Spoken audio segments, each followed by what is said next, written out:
भक्ति रसामृत सिंधु का प्रथम जो भाग है वो पढ़ाई किया, फिर उपदेशामृत का पूरा अध्ययन किया हमने। भगवद गीता आप लोगों ने ज़्यादातर पहले पढ़ चुके हैं सब लोग। तो जो भक्ति शास्त्री कोर्स के अंतर्गत जो 4 पुस्तक है उसमें से एक पुस्तक अभी हमारी बाकी है और वो है श्री ईशोपनिषद। ठीक है, तो ईशोपनिषद में मतलब जो महत्वपूर्ण जो उपनिषद है उसमें से एक है। तो प्रभुपाद जी ने खुद रिकमेंड किया है कि जो इस्कॉन के जो भक्त हैं उन्हें इसका अध्ययन करना चाहिए। और छोटी पुस्तक है लेकिन उसके अंदर काफ़ी गहन चीज़ें बताई हुई है, और जब वो चीज़ों को हम प्रभुपाद के तात्पर्यों के साथ पढ़ते हैं तो हमें इंसाइट प्राप्त होती है। तो अभी इसको पढ़ने के पहले हम सब लोग साथ में मंगलाचरण करेंगे।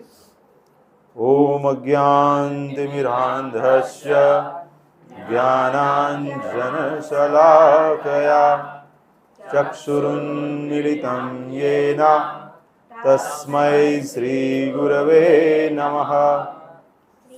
चैतन्यमनोभीष्टं स्थापितं येन भूतले स्वयं रूपः कदा मह्यं ददाति स्वपदान्तिकं। वन्देऽहं श्रीगुरो श्रीयुतपदकमलं श्रीगुरून् वैष्णवांश्च श्रीरूपं साग्रजातं सहगण रघुनाथान्वितं तं सजीवं साद्वैतं सावधूतं परिजनसहितं कृष्णचैतन्यदेवं श्रीराधा कृष्णपादान् सहगण ललिता श्रीविशाखान्वितांश्च। हे कृष्ण करुणा सिंधु दीनबंधो जगत्पते गोपेश गोपिकाकांत राधाकांत नमोस्तुते। तप्त कांचन गौरांगी राधे वृंदावनेश्वरी वृषभानुसुते देवी प्रणमामि हरिप्रिये। वाञ्छाकल्पतरुभ्यश्च कृपा सिन्धुभ्य एव च पतितानां पावनेभ्यो वैष्णवेभ्यो नमो नमः। जय श्री कृष्ण चैतन्य प्रभु नित्यानंद श्री अद्वैत गदाधर श्रीवासादि गौर भक्तवृंद। हरे कृष्णा कृष्णा कृष्णा हरे हरे, हरे राम राम राम हरे हरे।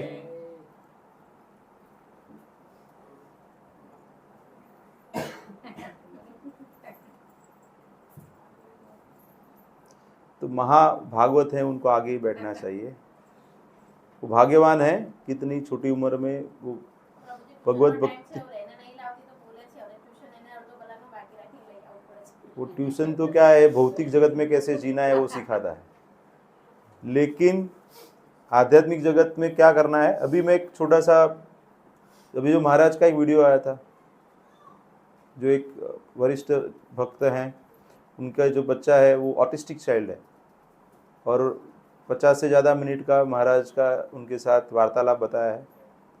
तो वहाँ पे वो बताते हैं कि उसको काफ़ी शुरुआत में दिक्कतें होती थी, लेकिन महाराज की आज्ञा से और सुझाव से उन्होंने उनको भक्ति दी, तो अभी वो बहुत अच्छे से कर रहे हैं।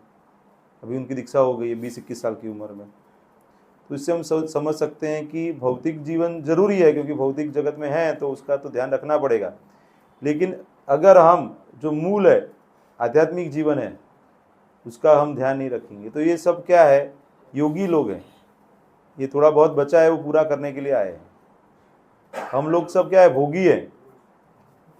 और ये बच्चे जो भक्ति में अभी लगे हुए हैं योगी है, क्योंकि वो ऑलरेडी काफी कुछ करके आए हैं। अभी हमको बार बार बताना पड़ता है कि 16 माला करो, तो बोलते अरे 16 माला करना है इतना ज्यादा। और जो बच्चे हैं वो भक्ति की क्रियाओं में लग के नानी छोटी सी उम्र में ही काफी कुछ प्रगति कर लेते हैं। तो आज हम देखेंगे श्री उपदेशामृत, उसकी भूमिका में क्या बताते हैं वो देखते हैं पहले। तो कृष्ण कृपा मूर्ति श्रीमद एसी भक्ति वेदांत स्वामी श्री प्रभुपाद के द्वारा 6 अक्टूबर 1969 को कॉन्वे हॉल लंदन इंग्लैंड में एक प्रवचन दिया गया था। वो प्रवचन में प्रभुपाद जी ने क्या बताया वो देखते हैं आज हम।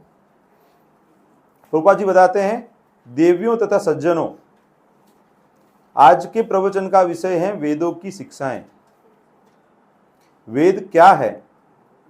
संस्कृत में वेद शब्द की मूल धातु की व्याख्या कई प्रकार से की जा सकती है, लेकिन अंततः इसका तात्पर्य एक ही है। वेद का अर्थ है ज्ञान। तो मतलब जो समस्त जो ज्ञान है उसको क्या वेद से प्राप्त करना है हमें। कोई भी ज्ञान जिसे आप स्वीकार करते हैं वह वेद है, क्योंकि वेदों की शिक्षाएं मूल ज्ञान है। बद्धावस्था में हमारे ज्ञान में अनेक अपूर्णताएं रहती है। जैसे हम DYS कोर्स करते हैं तो उसमें बताते हैं ना 4 प्रकार के प्रॉब्लम्स है, तो वो यहाँ पे बताएंगे। बद्ध आत्मा तथा मुक्त आत्मा में अंतर यह होता है कि बद्ध आत्मा में 4 प्रकार के दोष पाए जाते हैं। पहला दोष यह है कि वह त्रुटियां करता है, मतलब वी कमिट मिस्टेक्स, भूल करते हैं हम।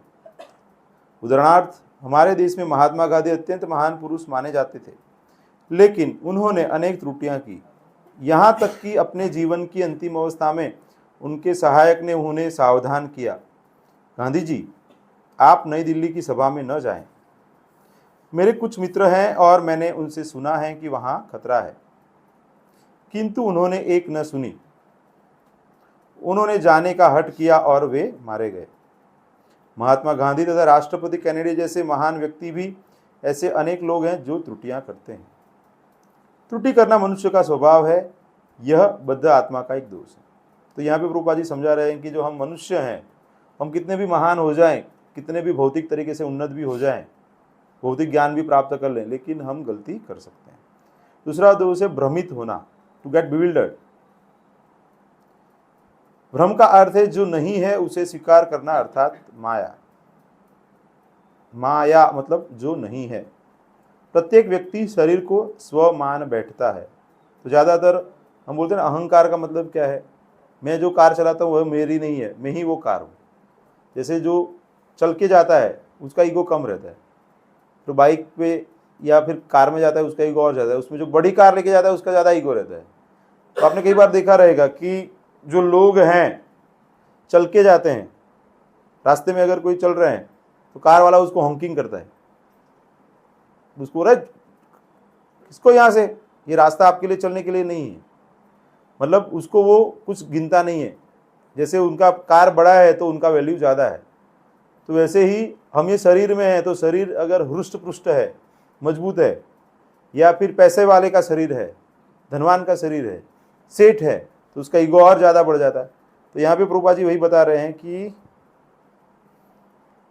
प्रत्येक व्यक्ति शरीर को स्व मान बैठता है। इसीलिए तो बताते हैं ना, जो हमारा शरीर है वो 5 स्थूल तत्वों से बना है और 3 सूक्ष्म तत्वों से बना है। तो जो सूक्ष्म तत्व क्या है? मन, बुद्धि और मिथ्या अहंकार। तो अहंकार तो होना चाहिए। अहंकार क्या होना चाहिए? जीवेर स्वरूप होय कृष्णेर नित्यद्वास। तो अहंकार होना जरूरी है।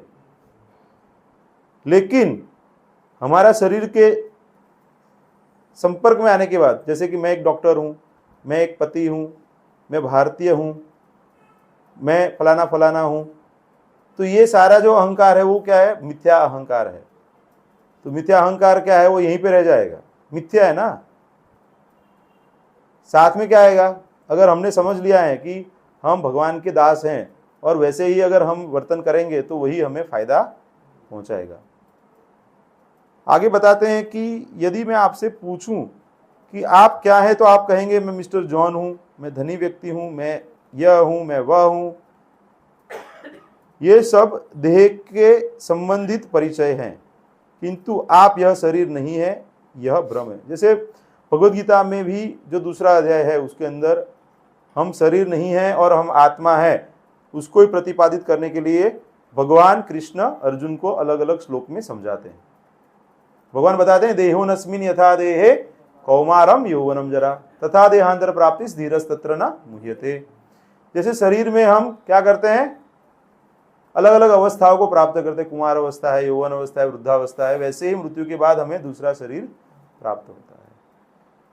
लेकिन भगवान क्या बताते हैं, अंतकाले च मामेव स्मरण मुक्त्वा कलेवरम। तो हमें क्या करना है, भगवान को याद करके देह त्याग करना है। तो ऐसा नहीं है कि वो एक दिन हम कुछ करेंगे प्रोसेस और हो जाएगा, इसलिए पूरी जिंदगी हमें नियमित रूप से भगवान का पवित्र नाम का जप करना चाहिए, क्योंकि कलयुग का यही धर्म है। आगे बताते हैं कि तीसरा दोष है धोखा देने की प्रवृत्ति। मतलब हम जाने अनजाने में लोगों को चीट कर देते हैं, चीटिंग चलता रहता है। यहाँ पे बताते हैं कि प्रत्येक व्यक्ति में दूसरों को ठगने की प्रवृत्ति पाई जाती है। कोई व्यक्ति पहले दर्जे का मूर्ख क्यों ना हो, किंतु वह भी अत्यंत बुद्धिमान होने का दिखावा करना चाहता है। यद्यपि यह पहले कहा जा चुका है कि वह भ्रांति में है और त्रुटियां करता है, लेकिन यह सिद्धांत बताता है कि मैं सोचता हूं कि यह ऐसा है, वह वैसा है। आगे बताते हैं, लेकिन उसे अपनी खुद की स्थिति का भी ज्ञान नहीं होता है। मतलब अभी आप बताएंगे कि अभी ये चुनाव कौन जीतेगा, तो सब लोगों का अपना ओपिनियन है। ये क्रिकेट मैच कौन जीतेगा, तो अपना सबका ओपिनियन है। जिसको क्रिकेट खेलना नहीं आता वो भी बता देंगे, जो राजकारण में नहीं है उसको भी सब अपना ओपिनियन है। पूछेंगे भगवान कौन है, तो भी सबका अपना ओपिनियन। कोई शास्त्र को पढ़ना नहीं चाहता है, अपने हिसाब से बताना चाहता है।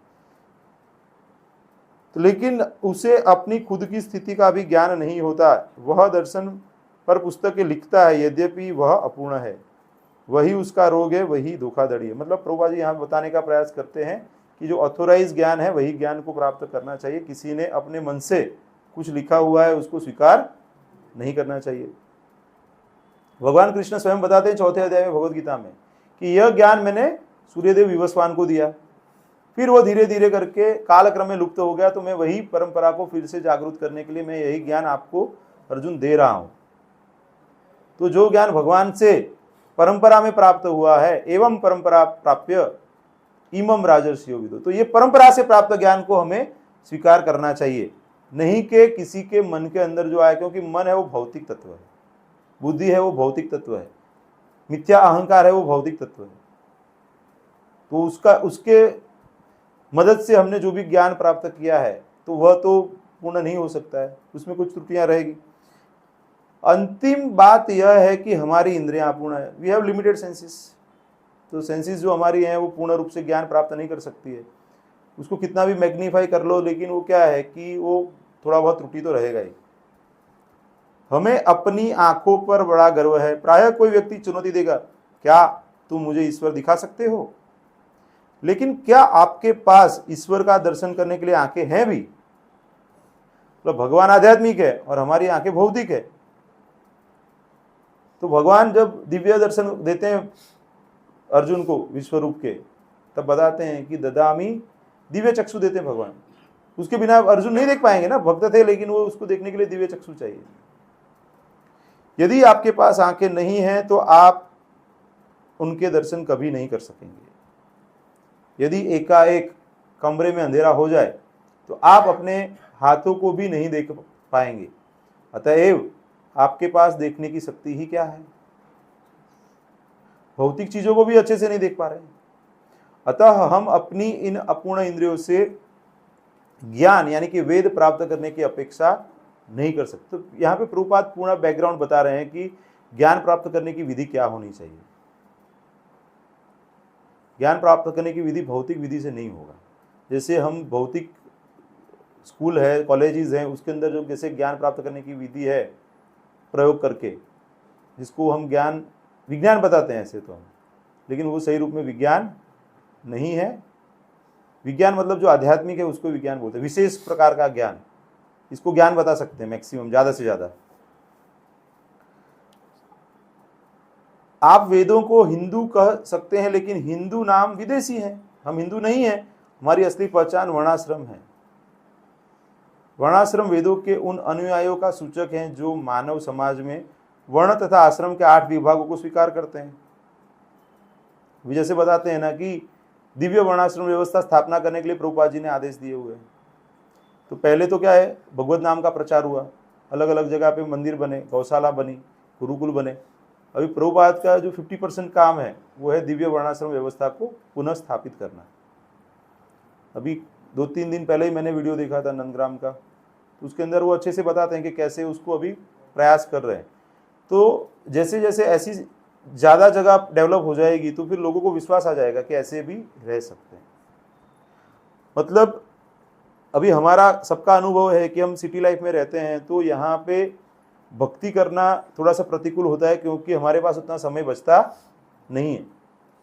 तो वो वीडियो में नर्तक गौरांग प्रभु जी जो वहाँ के नंदग्राम के अध्यक्ष हैं वो बता रहे हैं कि वहाँ पे ज़्यादातर जो भक्त हैं उस रात को जल्दी सो जाते हैं, 8-9 बजे के बीच में सब सो जाते हैं और फिर सब सुबह में 3:30 बजे के आसपास उठ जाते हैं और सब भक्त मंगला आरती से लेके सारे जो मॉर्निंग प्रोग्राम अटेंड करते हैं, फिर बाकी अपने अपने जो कार्य हैं वो सब करते हैं, फिर शाम को भी पूरा वो प्रोग्राम अटेंड कर पाते हैं और बीच में उनकी कुछ कक्षाएं भी होती हैं अलग अलग, महाभारत हैं, भागवतम हैं, चैतन्य चरितामृत हैं, वैसे अलग अलग सब्जेक्ट के ऊपर भी चर्चा होती है उनकी, और वहाँ पे वो सात्विक वातावरण में जीते हैं।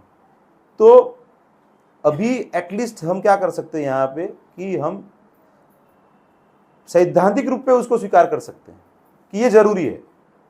जब हम वो जरूरी है तो हम तैयार होंगे कि एक समय पे यहाँ से निवृत्त होके ऐसी जगह पे जाने के लिए कि जहाँ पे हम सिर्फ भक्तों का संग प्राप्त करें, भौतिक लोगों का संग हम कम करें। अभी क्या हो रहा है, हमारा भौतिक लोगों का संग ज़्यादा हो रहा है। तो मेरी खुद की इच्छा है कि थोड़े सालों के बाद हम ऐसी एक कम्युनिटी बनाएं कि जहाँ पे बड़ौदा से भले नज़दीक में ही हो लेकिन वहाँ पे सिर्फ भक्त रहते हो, भले ही वो निवृत्त हो या कोई काम करता हो, लेकिन वो लोग क्या है कि साथ में रहें, सरल जीवन जिए, और भले ही जॉब करने के लिए बड़ौदा आ जाए लेकिन साथ में रहे, क्योंकि जब आप साथ में रहोगे ना तो भक्ति अच्छे से होगी। सही है कि नहीं? कितना लोगों का अनुभव है? जैसे हम अभी यहाँ शुक्रवार को आते हैं, रविवार को आते हैं, तो जब साथ में मिलते हैं तो भक्ति अच्छे से होती है और बाद में हमको समझ में भी आएगा कि हमारी जरूरत इतनी नहीं है। समझ रहे हैं आप? ऐसा भी हो सकता है कि मेरे जैसे 2-4 भक्त काम करके बाकी के सब लोगों का खर्चा भी निकल जाए वहां पे। मतलब आराम से सब भक्ति कर सकते हैं, ऐसा कोई नहीं है कि उसके लिए आपको सबको दौड़ना है, भागना है। सरल जीवन जीने के लिए कोई इतनी आवश्यकता नहीं रहती है, साथ में ही सबका भोजन बन जाएगा। समझ रहे हैं ना? सब परिवार को एक एक रूम और एक अटैच बाथरूम का मिल गया, खत्म हो गया, और कितना चाहिए? अभी सबको 4 BHK 5 BHK की वजह से प्रॉब्लम आ रहा है, ये फैसिलिटी चाहिए, वो फैसिलिटी। सादा जीवन जीना है उसको कोई प्रॉब्लम नहीं है। और मैं आपको लिख के दे देता हूं कि जब तक आप सादे जीवन में नहीं जाएंगे आप भगवत प्राप्ति करना मुश्किल है। मतलब जब तक आप ऐसे सोचेंगे कि मुझे ये भी चाहिए और ये भी, तो दोनों नहीं होने वाला है। सरल जीवन में जाना पड़ेगा। आप सिटी में रहो या गांव में रहो, आपको सरल जीवन में जाना पड़ेगा, क्योंकि सरल जीवन में जाएंगे तब आप ज़्यादा सात्विक जीवन जी पाएंगे। जितना आप आधुनिक भौतिक जीवन में रहेंगे तब तक प्रॉब्लम आएंगे। तो यहाँ पे प्रभुपाद जी बताते हैं कि जो 8 विभाग है उनका स्वीकार करते हैं। 4 विभाग समाज के हैं और 4 विभाग आध्यात्मिक जीवन के हैं। यह वर्ण और आश्रम कहलाते हैं। भगवद गीता 4.13 में कहा गया है कि ये विभाग सर्वत्र पाए जाते हैं क्योंकि वे ईश्वर द्वारा सृजित हैं। समाज के विभाग हैं ब्राह्मण, क्षत्रिय, वैश्य तथा शूद्र। ब्राह्मण अत्यंत बुद्धिमान वर्ग है, उन मनुष्यों का सूचक है जो ये जानते हैं कि ब्रह्म क्या है। ब्रह्म जानाती थी ब्राह्मण। तो ब्राह्मण कौन है? जो ब्रह्म को जानता है उसको ब्राह्मण बताते हैं। ब्राह्मण कुटुंब में जन्म लेने से कोई ब्राह्मण नहीं बन सकता है, उसको उपनयन संस्कार होता है, फिर दूसरा जन्म होता है, तब उसको द्विज बताया जाता है, उसका दूसरा जन्म होता है। तब तक तो उसको क्या बोलते हैं? द्विज बंधु बताते हैं उसको। जब तक उसका उपनयन संस्कार नहीं हुआ है, उसको गुरु ने स्वीकार नहीं किया है, उसका प्रॉपर इनिशिएशन नहीं हुआ है, तब तक वो द्विज बंधु है। तो आजकल ब्राह्मण वैसे बहुत कम बचे हुए हैं। ऐसे द्विवेदी, त्रिवेदी, उपाध्याय सरनेम तो सबकी है। यहाँ पे है कोई ऐसे ब्राह्मण है जिनका जन्म ब्राह्मण कुटुंब में हुआ है? नहीं है यहाँ पे। लेकिन आप देखेंगे तो काफी ऐसे हैं। लेकिन वैसे लोग अगर वेदों का अध्ययन करते हैं, गुरु का आज्ञा का पालन करते हैं, तो वो सही रूप में ब्राह्मण कहलाते हैं। वो फिर वो क्या है कि वो अर्थ प्राप्ति के लिए ज्ञान प्राप्ति नहीं करते हैं, अर्थोपार्जन के लिए नहीं करते हैं, क्योंकि ईश्वर द्वारा ये सर्जित है। दूसरा बताते हैं कि क्षत्रिय या प्रशासक वर्ग बुद्धिमान मनुष्यों का अन्य वर्ग है। तब वैश्य अर्थात व्यापारी वर्ग आता है। यहाँ प्राकृतिक वर्गीकरण सर्वत्र पाया जाता है। तो मतलब अलग अलग वर्ग सभी जगह पे, आप अगर दैवी वर्णाश्रम व्यवस्था है या नहीं है, ये लोग तो रहेंगे। और चौथे लोग शूद्र हैं कि जो बाकी के लोगों की सहायता करते हैं। तो कोई भी कंपनी रहेंगी तो क्या रहेगा, कुछ लोग बुद्धिमान रहेंगे, रिसर्च करेंगे, कुछ रहेंगे कि जो प्रशासन करेंगे, एडमिनिस्ट्रेशन करेंगे, और कुछ लोग रहेंगे कि जो कर्म करेंगे, वहाँ पे जो काम करेंगे, लेबर क्लास रहेगा। तो वो सब प्रकार के हर एक ऑर्गेनाइजेशन में आप देखेंगे तो ऐसा डिवीजन रहेगा, हर एक समाज में रहेगा। यही वैदिक सिद्धांत है और हम इसे स्वीकार करते हैं। वैदिक सिद्धांत स्वयं सिद्ध सत्य है, उसके रूप में इसको स्वीकार किए जाते हैं, क्योंकि उसमें कोई त्रुटि नहीं हो सकती, क्योंकि भगवान ने दिया हुआ है ना। तो भगवान ने दिया हुआ है तो वो संपूर्ण ही है, यही स्वीकृति है। उदाहरणार्थ भारत में गोबर को शुद्ध माना जाता है। प्रभुपाद जी उदाहरण से समझाते हैं कि गोबर है जो गाय का, जो ऐसे बोलेंगे तो मल है, लेकिन उसको शास्त्र के हिसाब से शुद्ध माना जाता है। तो यहाँ पे यह वैदिक आदेश पाएंगे कि यदि आप मल को छू लेते हैं तो आपको स्नान करना चाहिए। जैसे हम बताते हैं, अभी मल त्याग करते हैं तो तुरंत स्नान कर लेना चाहिए। दिन में 2 बार भी 3 बार भी जाना पड़े तो 3 बार भी स्नान करना, शुद्धि का नियम पालन करना चाहिए। अभी एक बहुत ही अच्छा बीच में एक मैंने वो वीडियो देखा था, किसी ने पूछा कि भाई हम घर में पेट क्यों नहीं रख सकते, मतलब कुत्ता बिल्ली ऐसे कुछ लोग पालते हैं ना। तो बोले कि आप उनको टच करेंगे, वो स्नान करते नहीं है, तो आप अशुद्ध हो जाएंगे, तो आप भगवान की सेवा नहीं कर पाएंगे। और अगर किसी ने पूछा प्रश्न कि अगर हमारे घर पे ऑलरेडी पहले से और बाद में हम भक्ति में आए तो उसको तो छोड़ नहीं सकते, तो बोले कि फिर आपको क्या है कि उसको भी उतना ही पवित्रता का ध्यान रखना पड़ेगा जितना आप अपने लिए रखते हैं। जैसे हमारा बच्चा है, उसने स्नान नहीं किया है तो हम उसको टच नहीं करते हैं ना, पहले उसको पहले स्नान करवाते हैं, उसके बाद फिर उसको हम बाकी से पूजा की उसमें लगाते हैं ना। तो ऐसे उसका भी ध्यान रखना पड़ेगा।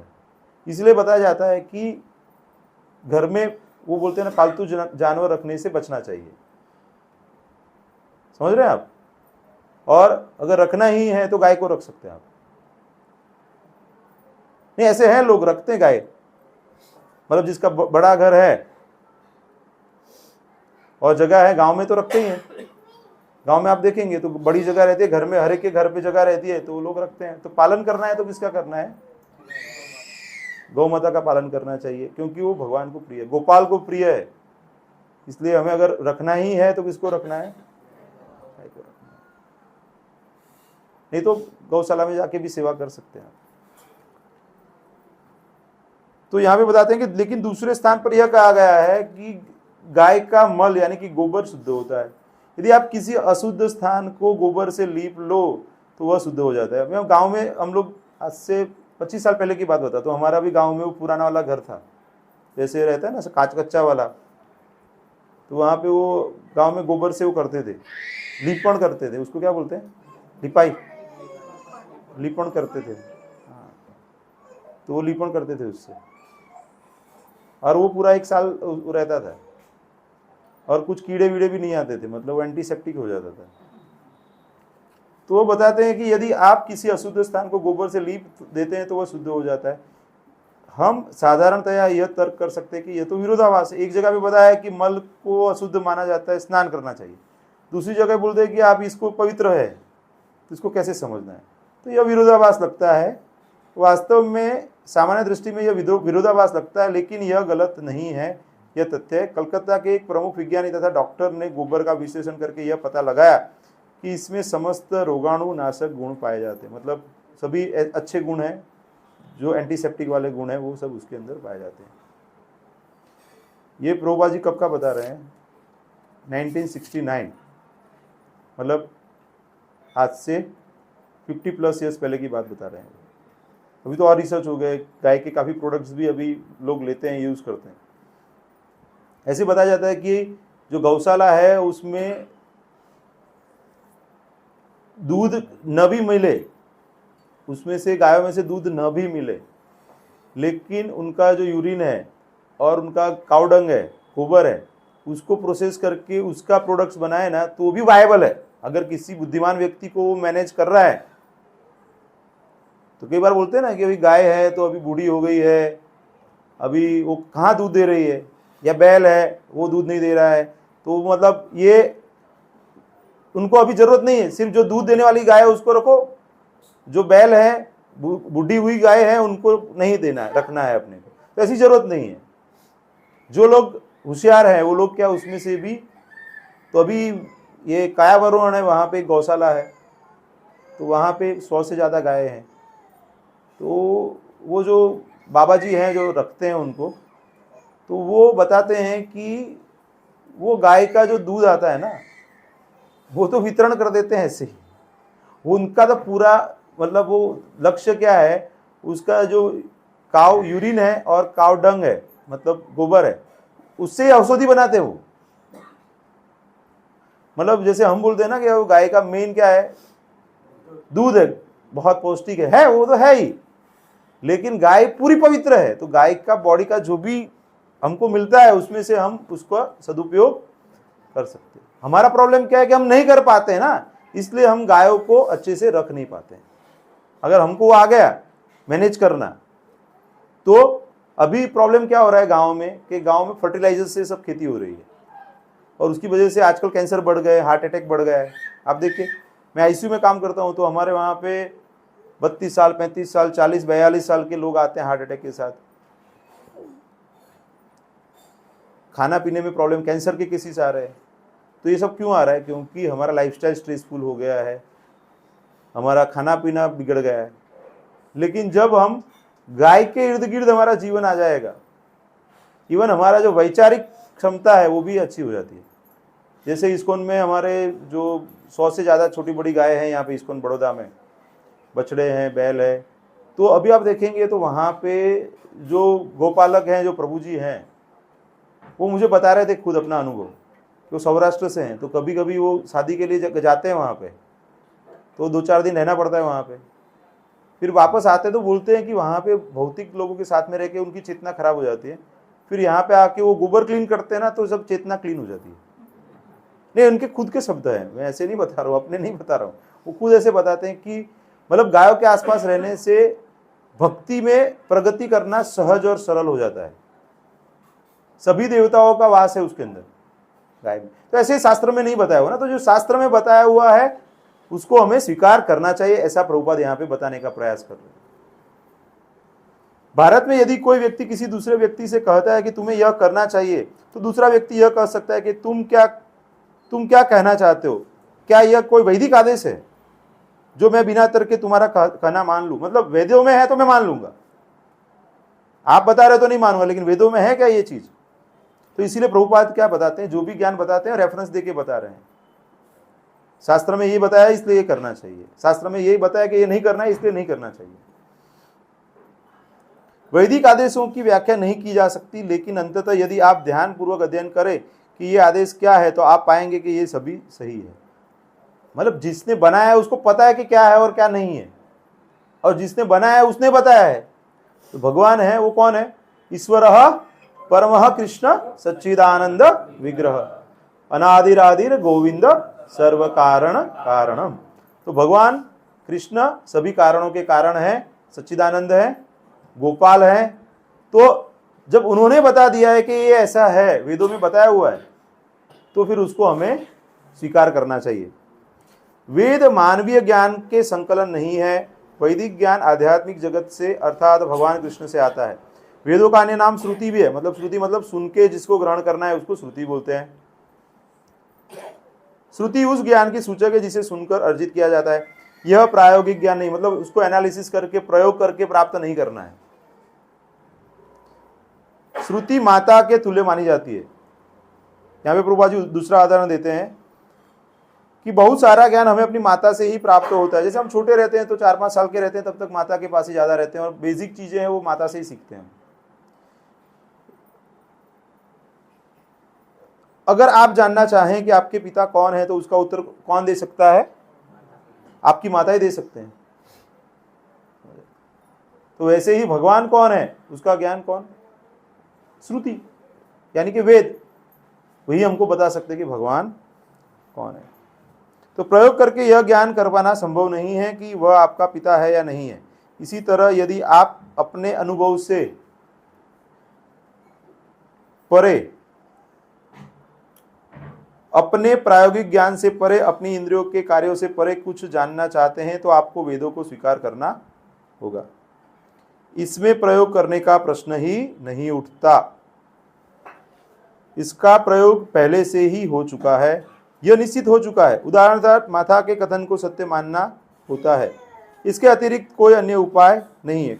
समझिए कि कोई व्यक्ति है जिसके पिता उसके समक्ष नहीं है, वो बच्चा पूछता है कि मेरे पिताजी कौन है, तो उसकी माता ने बता दिया कि भाई आप फलाना फलाना आपके पिताजी हैं, वो अभी बाहर गए हुए हैं, एब्रॉड हैं और वो काम कर रहे हैं, लेकिन वो विश्वास नहीं करेगा। तो अभी उसके पिता हो सके ऐसे तो बहुत व्यक्ति हो सकते हैं ना पूरे जगत में, वो सबका डीएनए टेस्टिंग करेगा तो पूरी जिंदगी निकल जाएगी उसकी, लेकिन ही हैज टू एक्सेप्ट कि उसकी माता ने बताया कि ये आपके पिता है, सिंपल।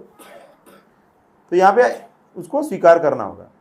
सो वेदों को माता माना गया है और ब्रह्मा जी पितामह पूर्वज कहलाते हैं, क्योंकि सर्वप्रथम उन्हें ही वैदिक ज्ञान की शिक्षा दी गई थी। सबसे पहले भगवान ने ब्रह्मा जी को ज्ञान दिया।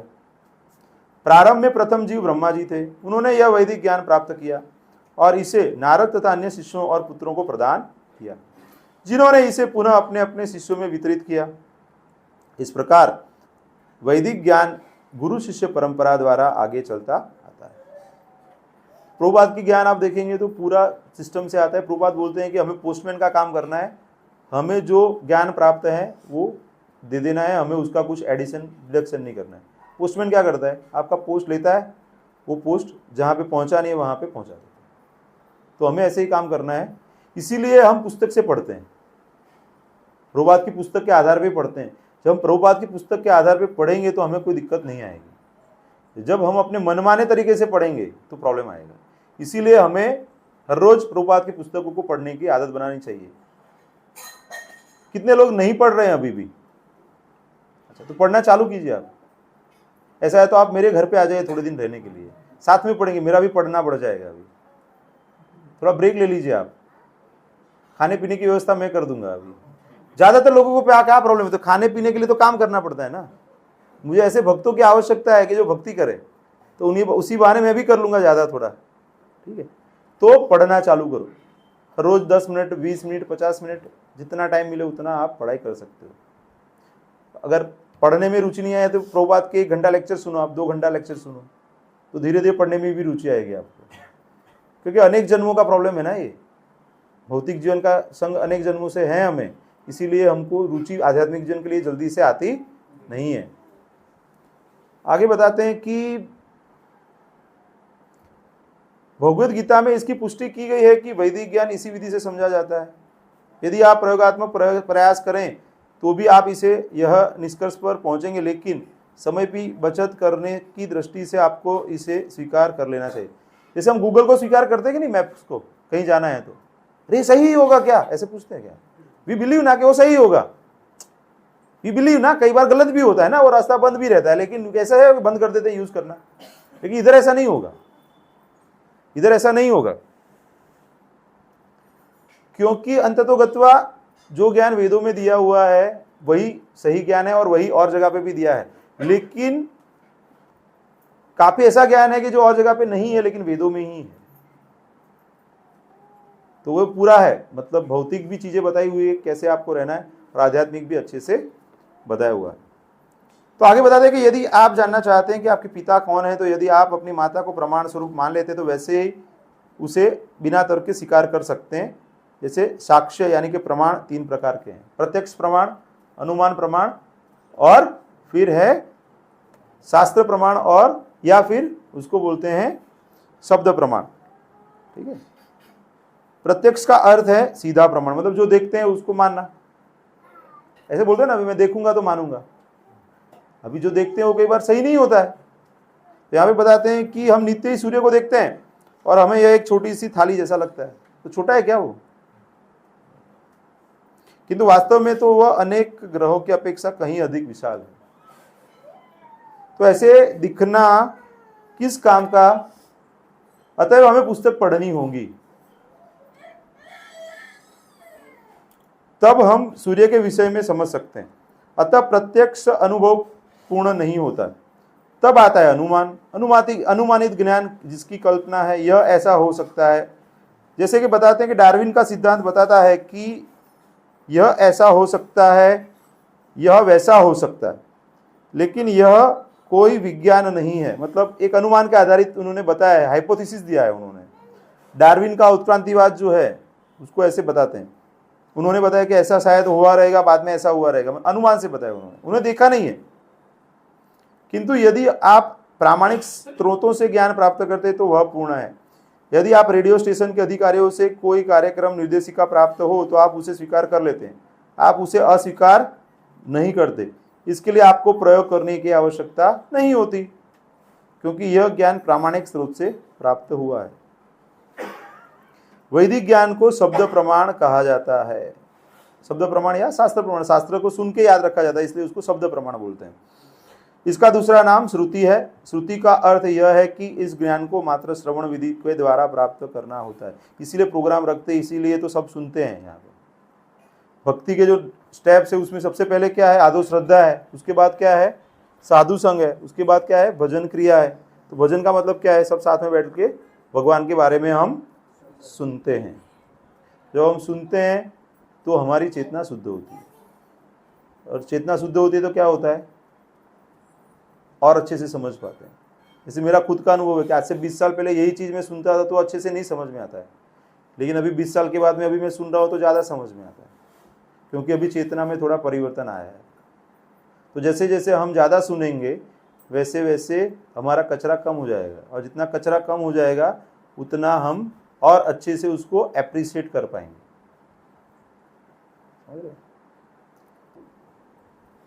आगे बताते हैं कि वैदिक ज्ञान को शब्द प्रमाण कहते हैं। फिर उसको वेदों का आदेश है कि दिव्य ज्ञान को समझने के लिए हमें अधिकार यानी कि प्रामाणिक पुरुष से सुनना चाहिए। दिव्य ज्ञान इस ब्रह्मांड की उस पार से आया हुआ ज्ञान है, वो भौतिक नहीं है, मतलब वो आध्यात्मिक है। इस ब्रह्मांड के भीतर जो भौतिक ज्ञान है और इस ब्रह्मांड के परे दिव्य ज्ञान है। हम ब्रह्मांड के अंतिम छोर तक नहीं जा सकते तो भला हम आध्यात्मिक जगत कैसे जा सकते हैं। इस तरह पूर्ण ज्ञान अर्जित कर पाना असंभव है। हम अपने सीमित तरीकों से पूर्ण ज्ञान को प्राप्त नहीं कर सकते। एक आध्यात्मिक आकाश है, वहां अन्य प्रकृति है, मतलब अपरा और परा जो ऐसे अलग अलग आता है वैसी बात चल रही है यहाँ पे। जो व्यक्त तथा अव्यक्त के परे हैं। लेकिन आप यह कैसे जानेंगे कि एक ऐसा भी आकाश है जहां के ग्रह तथा निवासी शाश्वत है। तो यहाँ पे हमने हमारा अनुभव में क्या है, सब टेम्पररी है ना। यहाँ पे क्या बताते हैं, दुखालयम अशाश्वतम। भौतिक जगत की कैसे व्याख्या की गई है कि ये दुख का घर है और अशाश्वत है, टेम्पररी है यहाँ पे सब चीजें। और हम अनुभव से भी देख सकते हैं ना कि जो भी बच्चा है बड़ा होता है, बूढ़ा होता है, मर जाता है, फिर दूसरा जन्म होता है। तो यहाँ पे कोई भी चीज परमानेंट नहीं है।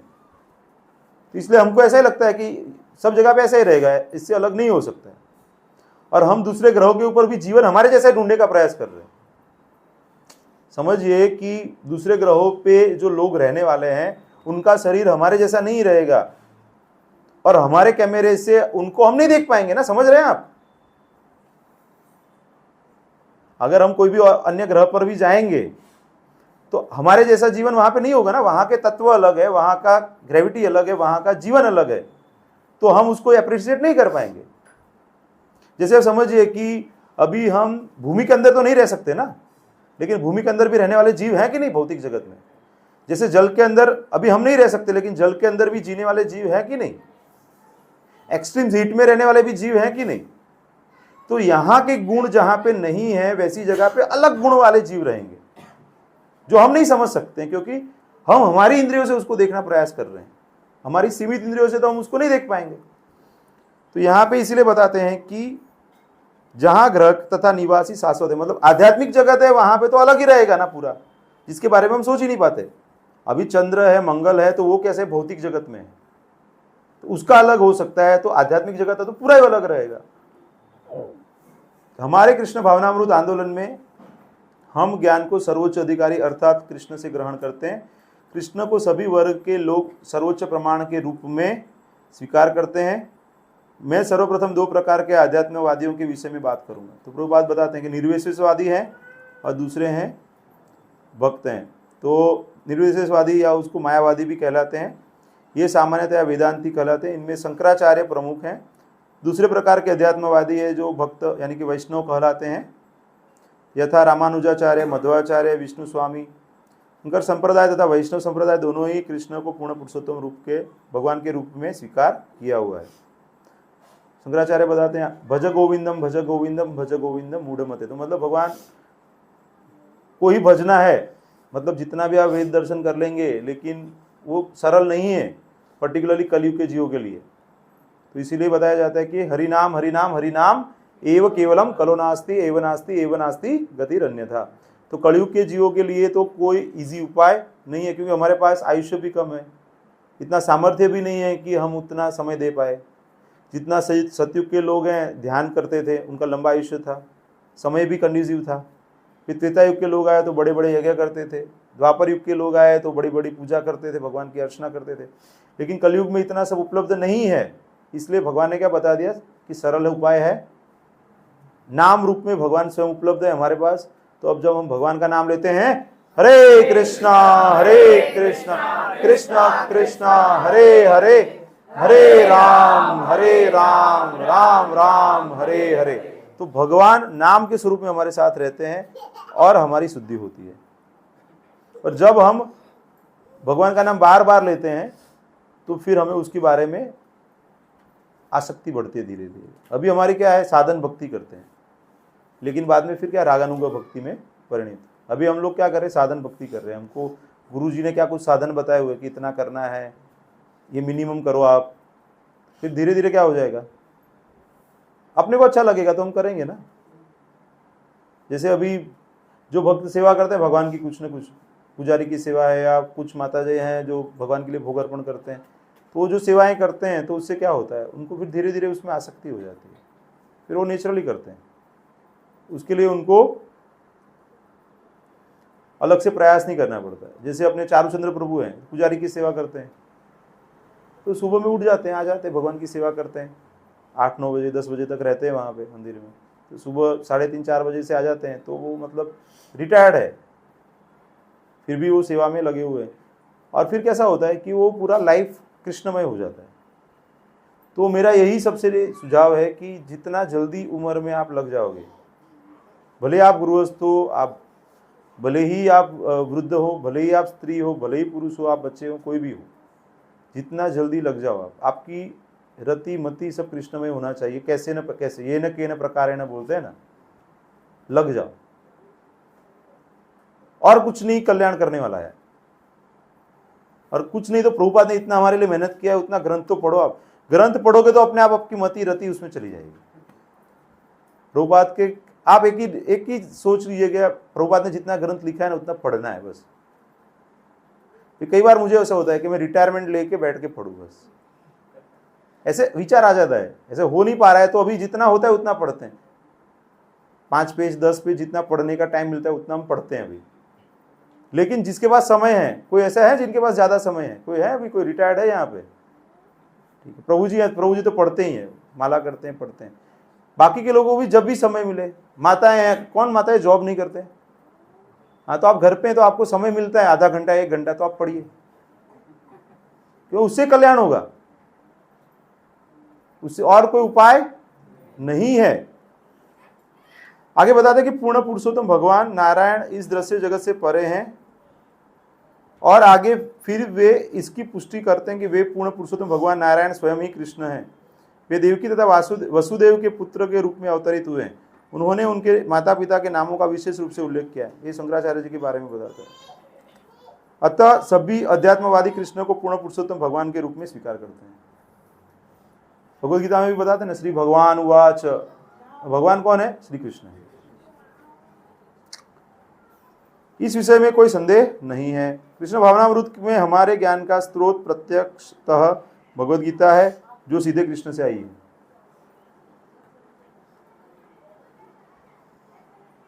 ऐसे बताते हैं ना कि जो भगवद गीता है वो सारे उपनिषदों का सार है। सर्वोपनिषदों गावो दुग्धा गोपाल नंदना, पार्थवस्य सुधीर भोक्ता दुग्धम गीता मृतम। तो सभी जो उपनिषद हैं, सर्वोपनिषदों गावो, उसको गाय की तरह कंपेयर किया है। दुग्धा गोपाल नंदन, धोने वाले कौन है? भगवान कृष्ण है, गोपालानंदन। पार्थवत्स, पार्थ को क्या बछड़ा बनाया है भगवान ने। सबसे पहला दूध बछड़ा उसको गाय देती है। तो पूरा जो ज्ञान है पहले किसको दिया? भगवान ने अर्जुन को दिया। सुधीर भोक्ता, उसके बाद और सभी बाकी के जो लोग हैं उनको प्राप्त हुआ है। दुग्धम गीतामृतम मत, तो दूध कौन सा है? गीतामृत के रूप में है। तो सारे उपनिषद है उसका सार गीतोपनिषद भगवद गीता में बताया गया है।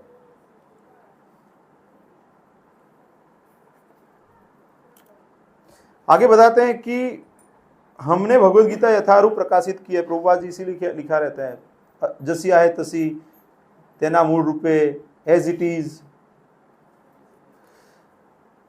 क्योंकि हमने कृष्ण जिस रूप में बोलते हैं उसी रूप में उन्हें बिना अपनी किसी व्याख्या से स्वीकार किया है। यही वैदिक ज्ञान है। चूंकि वैदिक ज्ञान शुद्ध है अतएव हमें इसे स्वीकार करते हैं। कृष्ण जो भी कहते हैं हम स्वीकार करते हैं। यही कृष्ण भावनामृत है। इससे समय की काफ़ी बचत होती है। वो ऐसा है कि आप मूल कहाँ है उसको ढूंढने में समय निकालेंगे तो पानी कब दोगे? पहले से ही हमें पता है कि मूल कृष्ण है। डायरेक्ट पानी देना है, भक्ति करना है। इसे बताते हैं ना, बहुनाम जन्मनामन्ते ज्ञानवान माम प्रपद्यते वासुदेव सर्वमिति स महात्मा सुदुर्लभ। बहुत जन्मों के बाद हमें पता चलता है कि भगवान कृष्ण जीवन का लक्ष्य है, वासुदेव कृष्ण जीवन का लक्ष्य है। तो वह महात्मा बहुत दुर्लभ है। तो आप सभी महात्मा हैं, आपको पता चल गया है कि जीवन का लक्ष्य क्या है। बस अभी उसके ऊपर एप्लीकेशन करना है, आपको कुछ ज्यादा करना नहीं है। अभी आपको पता तो चल गया ना, वो पता चलना ही बड़ी बात है। 99.9% लोग हैं वो अभी घूम रहे हैं बाहर, उनको ये पता नहीं कि जीवन का लक्ष्य क्या है। उनको जीवन का लक्ष्य क्या है? 4 BHK का मकान होना लक्ष्य है, लड़के की शादी हो जाए, बच्चा बड़ा हो जाए, घर में बच्चा आ जाए, मतलब शादी हो गई उसके बाद बच्चा आ जाए, वो बड़ा हो जाए, मतलब यही लक्ष्य है सबके। भगवान किसी का लक्ष्य नहीं है। 99.9% लोग इसी में लगे हुए हैं। तो हम तो लाखों लोगों को इनवाइट करते हैं, गिने चुने लोग आते हैं ना। वे आप देखेंगे कि जन्माष्टमी है तो दर्शन के लिए तो बहुत भक्त आते हैं ना, लेकिन आप बताएंगे प्रवचन के लिए आओ, सुनने के लिए आओ, चलो जप माला जप करना है यहाँ पे बैठ के करो, कितने आएंगे? क्योंकि सबका भाग्य नहीं है। सब लोग भगवान का नाम नहीं ले पाते हैं, क्योंकि पुण्य उदय होगा उनका तब वो भगवान का नाम ले पाएंगे। भगवान बताते हैं ना कि ब्रह्मांड भ्रमिते को न भाग्यवान जीव गुरु कृष्ण प्रसादे पाए भक्ति लता बीज। तो भक्ति लता बीज आपको जो प्राप्त हुआ है वो गुरु कृष्ण की कृपा से प्राप्त होता है। तो इसीलिए आपका जो भाग्य है उसके लिए आपको भगवान को धन्यवाद करना चाहिए कि भगवान ने आपको एक मौका दिया है। सबको ये मौका मिलता नहीं है। अगर एक ऐसा रहता है जो मौका मिल गया ना उसका वैल्यू नहीं रहता है, फिर हम और चीजों के लिए प्रयास करते हैं। ये जो मिला है उसको पहले अच्छे से कर लो, बाकी का सब हो जाएगा, बाकी का सब हो जाएगा। आगे बताते हैं कि कृष्ण जो भी कहते हैं हम स्वीकार करते हैं, यही कृष्ण भावनामृत है। इससे समय की काफ़ी बचत होती है। यदि आप सही प्रमाण या ज्ञान स्रोत को स्वीकार करते हैं तो आपको समय की काफ़ी बचत होती है। जैसे भौतिक ज्ञान में ज्ञान की 2 पद्धतियां हैं, जैसे निगमनिक तथा आगमनिक। निगमनिक विधि में आप स्वीकार करते हैं कि मनुष्य मर्त्य है, आपके पिता कहते हैं मनुष्य मर्त्य प्राणी है, आपकी बहन कहते हैं मनुष्य मर्त्य प्राणी है, हर कोई कहता है कि मनुष्य मर्त्य प्राणी है, मतलब मृत्यु होना ही है।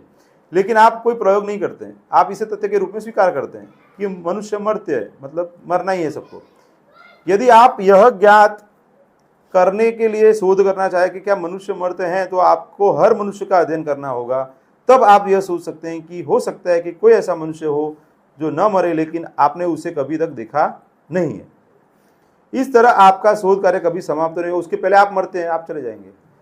संस्कृत में यह विधि आरोह अर्थात ऊपर जाने की विधि कहलाते हैं। यदि आप अपनी अपूर्ण इंद्रियों के द्वारा अपने किसी निजी प्रयास से ज्ञान प्राप्त करना चाहते हैं तो आप कभी भी सही निष्कर्ष तक नहीं पहुंचते, ऐसा संभव नहीं है। प्रभुपाद बहुत अच्छे उदाहरण से समझाते हैं, मतलब एकदम सरल कर देते हैं। ब्रह्म संहिता में कथन है कि आप ऐसे वायुयान पर सवार हो जाइए जो मन की गति से उड़ सकता हो। हमारे भौतिक वायुयान 2000 मील प्रति घंटे की गति से उड़ सकते हैं, मतलब उस समय की बात कर रहे हैं। लेकिन मन की क्या गति होती है? आप अपने घर में बैठे बैठे भारत के विषय में सोचें तो मान लीजिए कि 10,000 मील दूर है तो तुरंत ही पहुंच जाते हैं। आपका मन वहां पहुंच जाए तो मन का वेग इतना तेज है। अतः यह कहा गया है कि यदि आप लाखों वर्षों तक इस गति से यात्रा करें तो भी आप पाएंगे कि आध्यात्मिक आकाश असीम है। It is unlimited. अनलिमिटेड का मतलब कोई लिमिट नहीं है।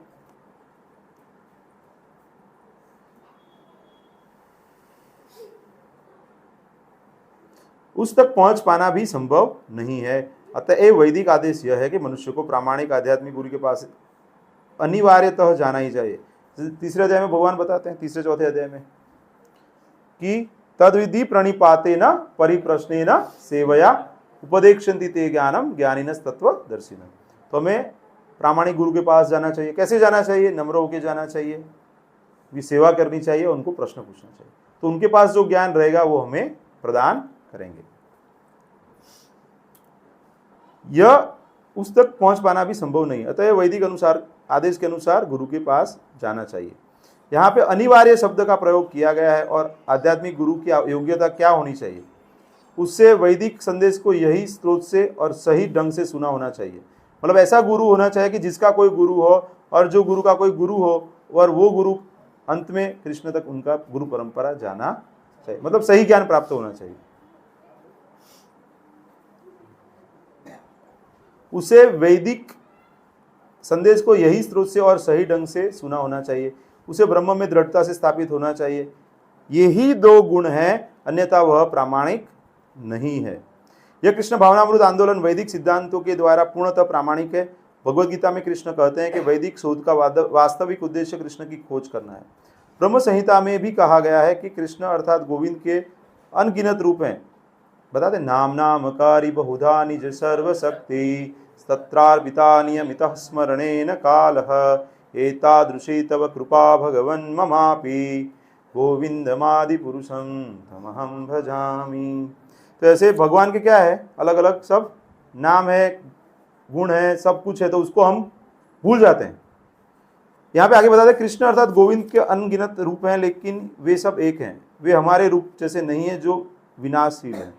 उनका स्वरूप अच्युत है। मेरे स्वरूप का प्रारंभ है, लेकिन उनके स्वरूप का कोई आदि नहीं होता है। यह अनंत है और उनका रूप उनके अनेक रूप से भी अनंत है। मेरा रूप तो यहाँ बैठा है, वह मेरे घर में नहीं है। मतलब हम एक ही जगह पे रह सकते हैं ना, हम दो जगह पे नहीं रह सकते। आप वहां बैठे हैं और आप आपके घर में नहीं है, लेकिन कृष्ण एक ही समय प्रत्येक स्थान पर हो सकते हैं। ऐसे अभी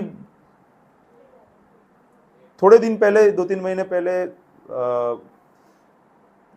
राधेश्याम प्रभु आए थे, तो उन्होंने कथा बताई थी।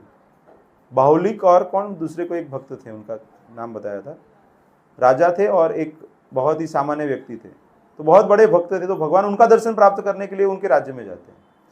और भगवान की ऐसी इच्छा है कि मुझे दोनों के साथ घर एक ही समय पे जाना है। तो भगवान और भगवान के साथ जो गण थे सब उनके, वो सब 2 भाग में विभाजित होते हैं और एक ही समय पे वो दोनों के घर पे जाते हैं। और जब वो राजा के घर पे जाते हैं तो जो भक्त हैं वो दूसरा एक स्वरूप प्राप्त करके यहाँ पे भी है, तो राजा को भी ऐसा लगता है कि सब इधर हैं। और जब वो भक्त के घर पे जाते हैं तो राजा भी एक दूसरा स्वरूप प्राप्त करके जाते हैं, तो भक्त को भी लगता है कि सब इधर है। तो भगवान ही ऐसा कर सकते हैं। तो ब्रह्म विमोहन लीला में हम देखते हैं ना कि भगवान ऐसा ही करते हैं ना। सब बछड़े हैं, गाय हैं, गोपाल बाल हैं, सब वो मतलब भगवान ही उनके अंदर एक्सपेंशन कर लेते हैं। तो भगवान कुछ भी कर सकते हैं, इसीलिए उनको भगवान बोलते हैं।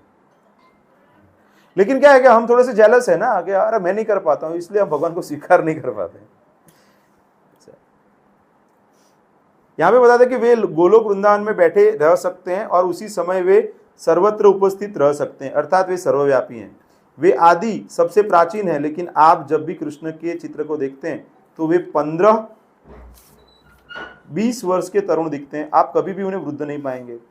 आपने भगवद गीता के सारथी के रूप में कृष्ण का चित्र देखा है। उस समय वो 100 के आसपास का उम्र था उनका। उनके प्रपौत्र थे, लेकिन तब भी वे किशोर जैसे लगते थे। कृष्ण अर्थात ईश्वर कभी बूढ़े नहीं होते, यह उनकी परम शक्ति है। और यदि आप वैदिक साहित्य का अध्ययन करके कृष्ण की खोज करना चाहते हैं तो आप भ्रमित हो जाएंगे। ऐसा करना संभव हो सकता है, लेकिन अत्यंत कठिन। लेकिन आप अपने उनके भक्त से उनके विषय में आसानी से जान सकते हैं। उनका भक्त उन्हें आपको दे सकता है। बहुत बड़ी बात बता दी है यहाँ पे। जैसे आपको भगवत प्राप्ति करनी है तो आपको भगवान को डायरेक्ट अप्रोच करना तो इतना सरल नहीं है, लेकिन जब आप उनके कोई विशेष भक्त हैं, जैसे प्रभुपाद के संपर्क में जो आए उनको कृष्ण की प्राप्ति हो गई। जैसे काफ़ी अभी सन्यासी हैं और भक्त भी हैं तो कृष्ण की भक्ति में लगे हुए हैं और अपना पूरा जीवन कृष्ण भक्ति में लगा दिया है। क्यों? क्योंकि भगवान डायरेक्ट तो मिल नहीं सकते, लेकिन प्रभुपाद की कृपा से उनको कृष्ण भक्ति प्राप्त हुई। तो हम भी क्या कर सकते हैं कि प्रभुपाद की सेवा में जो लगे हुए हैं, जो उनकी सेवा में अगर हम लगेंगे तो उनके माध्यम से हमें भी भगवत भक्ति प्राप्त हो सकती है। तो ऐसे काफ़ी लोग हैं जो पूर्ण रूप से भगवान की सेवा में लगे हुए हैं, तो हमें उनकी सेवा करने का प्रयास करना चाहिए। प्रारंभ में केवल एक वेद था और उसके पढ़ने की आवश्यकता नहीं थी। लोग इतने बुद्धिमान होते थे एवं उनकी स्मरण शक्ति इतनी तीव्र होती थी कि एक बार आध्यात्मिक गुरु से मुख से सुनकर ही वे उसे समझ लेते थे। वे संपूर्ण तात्पर्य को तुरंत ही ग्रहण कर लेते थे। लेकिन 5000 वर्ष पूर्व व्यासदेव ने इस कलयुग के लोगों के लिए वेदों का लिखित रूप प्रदान किया। अभी मैं आपको लास्ट क्लास में क्या पढ़ाया था उसका पूछूंगा तो आपको याद नहीं रहेगा, क्योंकि हमारी बुद्धि ऐसी है ना कि हम भूल जाते हैं। इसीलिए 5000 साल पहले ही व्यासदेव जी ने क्या पता चला कि भाई कलयुग के जीव कैसे रहेंगे, वो याद नहीं रख पाएंगे। तो उन्होंने क्या किया, वेदों का लिखित रूप में प्रदान किया हमको। उन्हें पता था कि अंततोगत्वा लोग अल्पायु होंगे, उनकी स्मरण शक्ति अत्यंत क्षीण होगी और उनकी बुद्धि इतनी तीव्र नहीं होगी। अतएव मुझे इन वैदिक ज्ञान को लिखित रूप में देकर शिक्षा देनी चाहिए। उन्होंने वेदों के 4 विभाग किए, रुक, साम, अथर्व तथा यजुर। तब उन्होंने इन वेदों का कार्यभार अपने विभिन्न शिष्यों को सौंप दिया। तब उन्हें मनुष्यों की अल्पज्ञ श्रेणी, स्त्री, शूद्र तथा द्विज बंधु का ध्यान आया। उन्होंने स्त्री जाति, शूद्र जाति यानी कि श्रमिक तथा द्विज बंधु पर विचार भी किया। और द्विज बंधु वे हैं जो उच्च कुल में जन्म तो लेते हैं लेकिन सम्यक रूप से योग्य नहीं होते हैं। ब्राह्मण परिवार में उत्पन्न मनुष्य को यदि ब्राह्मण के रूप में योग्यता प्राप्त नहीं है तो वह द्विज बंधु कहलाता है। ऐसे लोगों के लिए उन्होंने भारत का इतिहास कहलाने वाला महाभारत का तथा 18 पुराणों का संकलन किया। इस तरह सारे पुराण, महाभारत, 4 वेद तथा अनेक उपनिषद ये सब वैदिक साहित्य के अंश हैं। उपनिषद वेदों के अंश हैं। तत्पश्चात व्यासदेव ने विद्वानों तथा दार्शनिकों के लिए समस्त वैदिक ज्ञान का सार वेदांत सूत्र के रूप में प्रस्तुत किया। यह वेदों का अंतिम वचन है। व्यासदेव ने अपने गुरु महाराज नारद जी के आदेश अनुसार वेदांत सूत्र की रचना की, लेकिन फिर भी वे संतुष्ट नहीं हुए। यह एक लंबी कथा है जिसका वर्णन श्रीमद् भागवतम में किया गया है। व्यासदेव अनेक पुराणों तथा उपनिषदों का संकलन कर लेने के बाद और यहाँ तक कि वेदांत सूत्र लिखने के बाद भी अधिक संतुष्ट नहीं थे। तब उनके गुरु नारद जी ने आदेश दिया कि आप वेदांत सूत्र की व्याख्या करो। वेदांत का अर्थ है चरम ज्ञान और चरम ज्ञान कृष्ण है।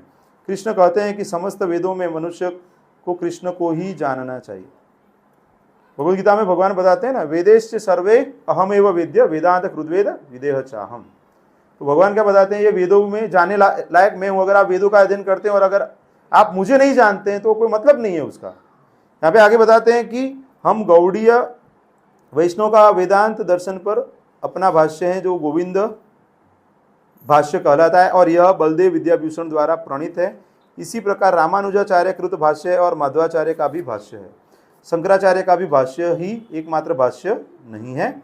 वैसे तो वेदांत के अनेक भाष्य हैं, लेकिन चूंकि वैष्णवों ने वेदांत भाष्य प्रथम प्रस्तुत नहीं किया था, तो लोगों में यह गलतफहमी बनी हुई है कि शंकराचार्य द्वारा लिखित वेदांत भाष्य ही एकमात्र भाष्य है।